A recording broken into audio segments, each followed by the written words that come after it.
सेनगाव तालुक्यातील सेनगाव ते रिसोड मार्गावरील कवठा पाटीजवळ झालेल्या भीषण अपघातात 2 जण ठार झाल्याची घटना घडली असून अपघातानंतर मात्र चालक वाहन सोडून फरार झाला आहे।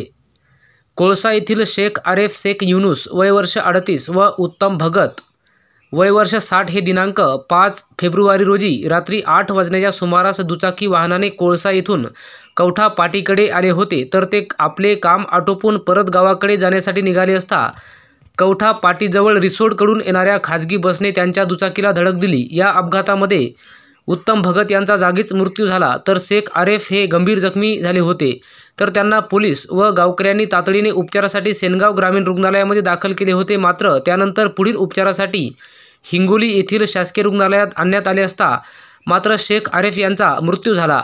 या घटनेमुळे कोळसा गावावर एकच शोककळा पसरली असून या घटनेचा पोलीस तपास करत आहेत।